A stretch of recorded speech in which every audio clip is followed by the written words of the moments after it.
बिस्मिल्लाहिर्रहमानिर्रहीम। Welcome students to another video lecture. और आज हम लोग सेकेंड ईयर से अपना जो नेक्स्ट टॉपिक है उसको स्टार्ट करेंगे। जैसे कि आप लोगों को मालूम था कि हमने स्टार्ट किया हुआ था कोऑर्डिनेशन एंड कंट्रोल, और कोऑर्डिनेशन एंड कंट्रोल में हम लोग आज जो नेक्स्ट जो हमारा टॉपिक है वो स्टार्ट करेंगे। उसका नाम है केमिकल कोऑर्डिनेशन।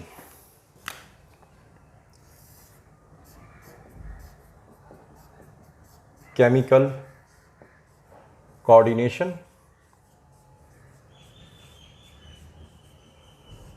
और जैसे हमने शुरू में ही बता दिया था कि जो प्लांट्स होते हैं, प्लांट्स के अंदर सिर्फ केमिकल कोऑर्डिनेशन होती है, जबकि ह्यूमन के अंदर दोनों तरह की कोऑर्डिनेशन मौजूद होती है। एक को तो हम कहते हैं नर्वस कोऑर्डिनेशन, ह्यूमन में दो तरह की कोऑर्डिनेशन, एक तो होती है नर्वस कोऑर्डिनेशन और दूसरी है, इसको हम कहते हैं केमिकल कोऑर्डिनेशन। तो हम लोगों ने जो नर्वस कोऑर्डिनेशन थी वो हम लोगों ने कंप्लीट कर लिया था। आज हम लोग शुरू करेंगे केमिकल कोऑर्डिनेशन। तो केमिकल कोऑर्डिनेशन में आप लोगों ने सबसे पहले तो ये बताना है कि हमारे पास जो ह्यूमंस के अंदर एक सिस्टम पाया जाता है केमिकल्स के लिए, और वो सिस्टम क्या कहलाता है, उसको हम कहते हैं एंडोक्राइन सिस्टम। Endocrine system. पहले तो मैं आपको बता दूं कि ये एंडोक्राइन सिस्टम इसको कहते ही क्यों हैं। देखें, जो सेक्रीशंस, जो भी कोई केमिकल्स सेल्स बाहर निकालते हैं, उस हिसाब से दो तरह के सिस्टम्स बनते हैं। एक को हम कहते हैं सेक्रीशंस के हवाले से, एक को हम कहते हैं एक्सोक्राइन,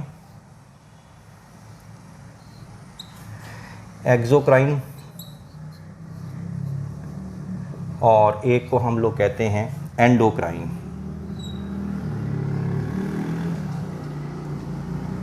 एंडोक्राइन सिस्टम। याद रखें, अगर कोई सेल या कोई ग्लैंड किसी ट्यूब के अंदर, किसी पाइप के अंदर अपनी सेक्रीशंस रिलीज़ कर रहा है तो वो क्या कहलाएगा, एक्सोक्राइन। और अगर वो डक्टलेस है, उसकी ट्यूब नहीं है, डक्टलेस है, तो ये अपनी जो सेक्रीशंस हैं, यानी ये जो अपने जो हार्मोन्स हैं, ये किस में डायरेक्टली भेजते हैं, ब्लड में भेजते हैं, खून में भेजते हैं। लिहाजा इनकी ट्यूब नहीं होती, इसी वजह से इनको कहा जाता है एंडोक्राइन। इसकी हम लोग सबसे पहले एग्जाम्पल ले लेते हैं। एग्जाम्पल के हवाले से अगर आपको याद हो, पेंक्रियाज जो है, ये हमारा एक ऐसा ऑर्गन है, इसमें दोनों क्वालिटीज़ पाई जाती हैं, यानी ये एक्सोक्राइन भी है और ये एंडोक्राइन भी है। वो कैसे? Let us draw diagram. ये देखें, ये है पेंक्रियाज, ये हमारा स्टमक, और ये हमारी स्मॉल इंटेस्टाइन। अब यहाँ से ये पेंक्रियाज आ गया, this is pancreas.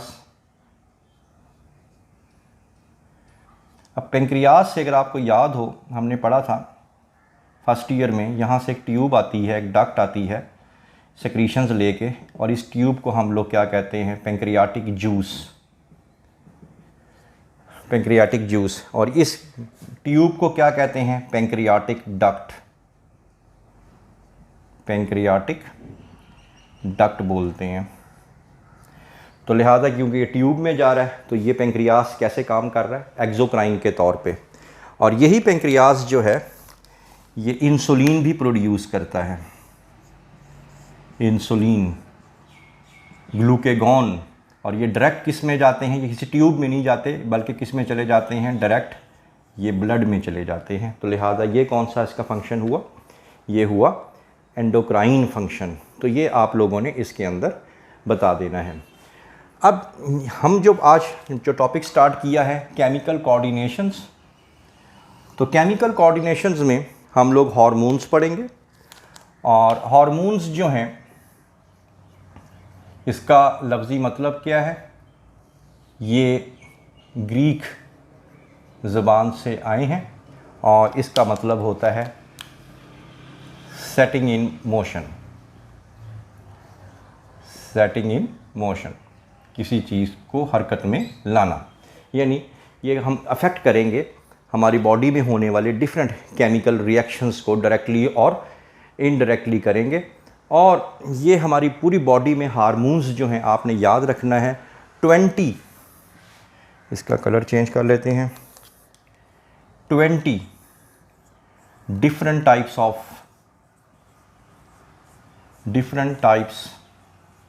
Of glands और टिश्यूज़ हैं पूरी बॉडी में। ये आपका MCQ हो जाएगा, जो कि क्या प्रोड्यूस करते हैं, जो प्रोड्यूस करते हैं हार्मोन्स प्रोड्यूस करते हैं। तो हार्मोन्स जो हैं उसी को ही आज हम लेके चलेंगे आगे। तो सबसे पहले हार्मोन्स की डेफिनेशन।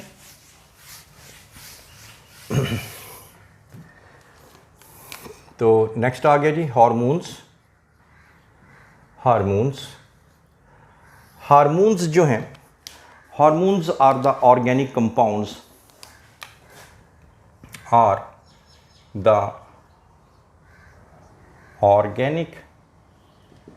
कंपाउंड्स, ये ऑर्गेनिक कंपाउंड्स होते हैं ऑफ डिफरेंट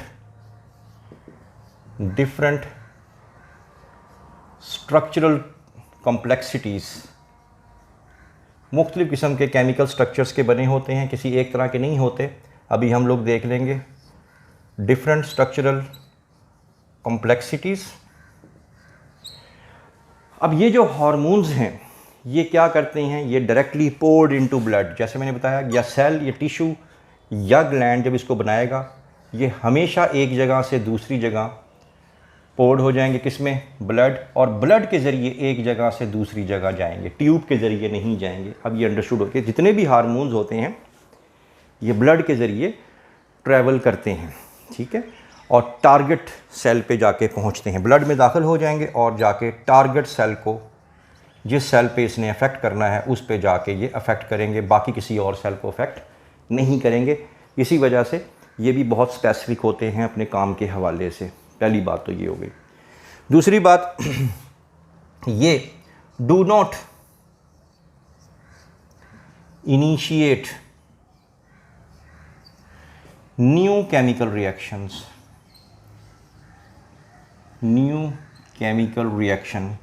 पहली बात तो ये है कि ये कोई नया केमिकल रिएक्शंस नहीं चलाते, बल्कि ये इन्फ्लुएंस करते हैं, अपना असर डालते हैं। जो पहले से कोई जो रिएक्शन चल रहा होता है उसको या तो ये स्पीड अप कर देते हैं, या उसको स्टॉप कर देते हैं, या उसको स्लो डाउन कर देते हैं। तो एक तो आपने ये बता देना है कि ये स्टीमुलेट कर सकते हैं, किसी के रिएक्शन को बढ़ा सकते हैं, किसी रिएक्शन को इनहिबिट कर सकते हैं। कोई नया रिएक्शन नहीं है, किसी ऑलरेडी होते हुए रिएक्शन पे ये इन्फ्लुएंस करते हैं, ये आपने इसके अंदर बताना है। उसके अलावा ये जो हमारे हार्मोन्स हैं, इनका काम जो है, कई हार्मोन्स तो फौरी काम कर रहे होते हैं, लेकिन मोस्ट हार्मोन ऐसे हैं जो कि लॉन्ग टर्म चेंजेस लेके आते हैं। लॉन्ग टर्म चेंजेस, मुस्तकिल चेंजेस लेके आते हैं, लॉन्ग टर्म, लंबे अरसे वाली चेंजेस लेके आते हैं। मिसाल के तौर पे ग्रोथ है, आप लोगों की जो ग्रोथ होती है, आप लोग छोटे होते हैं, आप बड़े हो जाते हैं, परमानेंटली बड़े हो जाते हैं, कद भी बढ़ जाता है, ये भी हार्मोन्स की वजह से हो रहा है, ठीक है जी। उसके अलावा सेक्सुअल मैच्योरिटी है, सेक्सुअल मैच्योरिटी, मेल जो हैं वो स्पर्म्स प्रोड्यूस करना शुरू कर देते हैं, फीमेल एग प्रोड्यूस करना शुरू कर दिए एक ख़ास उम्र में जाके। उनकी आवाज़ों में भी, उनके फिज़िकल जो बॉडी स्ट्रक्चर है उसमें भी तब्दीलियाँ आना शुरू हो जाती हैं। मेटाबॉलिक एक्टिविटीज़, तो इनके जो बॉडी में रिएक्शंस हैं, ये मतलब ये लॉन्ग टर्म चेंजेस जो हैं ये बॉडी के अंदर लेके आते हैं। अब इसके बाद आप लोगों को ये बहुत ही इम्पॉर्टेंट, जो कि तकरीबन हर बोर्ड के क्वेश्चन में आता है, कि जो केमिकली अगर हम क्लासिफिकेशन करें, इसको अगर हम नई हेडिंग बना दें इसकी, क्लासिफिकेशन ऑफ हार्मोन्स कितनी किस्म के होते हैं, बहुत ही इम्पॉर्टेंट टॉपिक है एग्जामिनेशन पॉइंट ऑफ व्यू से। तो आपने अपने बुक के हिसाब से बता देना है कि देयर आर 4 टाइप्स, 4 टाइप्स के हो सकते हैं ये। सबसे पहले number 1, they can be protein in nature, ये प्रोटीन हो सकते हैं। और साथ ही एग्जामिनर आपसे इसकी एग्जांपल पूछेगा, एग्जांपल में आप बता दें इंसुलिन है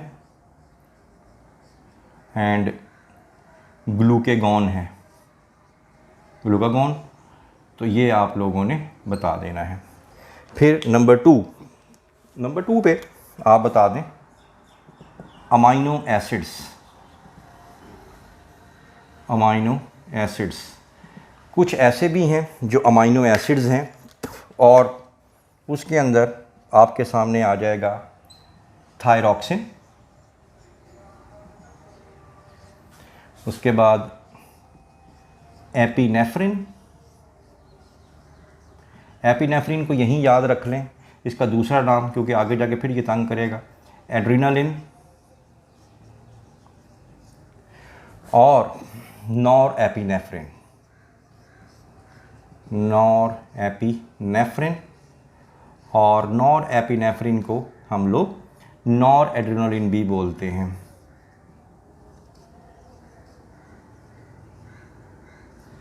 तो ये आप लोगों ने इसके अंदर अमाइनो एसिड्स के बारे में भी बता दिया। नेक्स्ट जो है तो हमारे पास 2 चीज़ें हो गई, अमाइनो एसिड भी हो गया। उसके बाद आप बता दें polypeptides, number 3 polypeptides.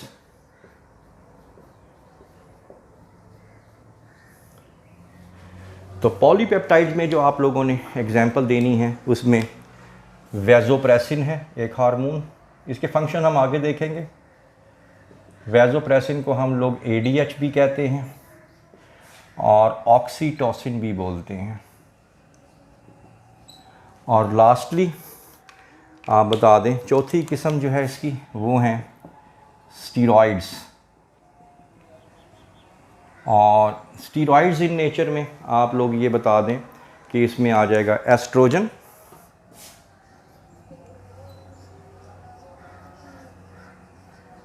Testosterone,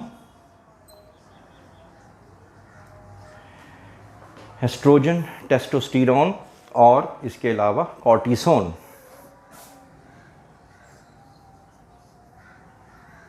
cortisone, तो ये आप लोगों ने ये तकरीबन आपस में मिलते जुलते हैं। प्रोटीन आपको पता है कि पॉलीपेप्टाइड्स बहुत ज़्यादा जो चेन्स हैं अगर वो फोल्ड हो जाएं तो प्रोटीन बन जाएंगी। अमाइनो एसिड्स, अगर अमाइनो एसिड्स हैं या अमाइनो एसिड से हासिल किए हुए डेरिवेटिव्स हैं तो ये वाले होंगे। और अगर लॉन्ग चेन्स हैं अमाइनो एसिड की तो वो क्या बन जाएंगी, पॉलीपेप्टाइड। तो तीनों आपस में काफ़ी हद तक कनेक्टेड है। ये अमाइनो एसिड है, अमाइनो एसिड्स के मिलने से क्या बनता है, पॉलीपेप्टाइड। और जब पॉलीपेप्टाइड एक ख़ास शक्ल में फोल्ड होती है तो वो क्या बन जाता है, प्रोटीन बन जाता है। तो ये आज आप लोगों का इंट्रोडक्टरी लेक्चर था। इंशाल्लाह नेक्स्ट लेक्चर में इनके हम लोग फंक्शंस पढ़ लेंगे। I hope that you have understood the lecture today. For more interesting videos, please stay connected with us. Thank you very much.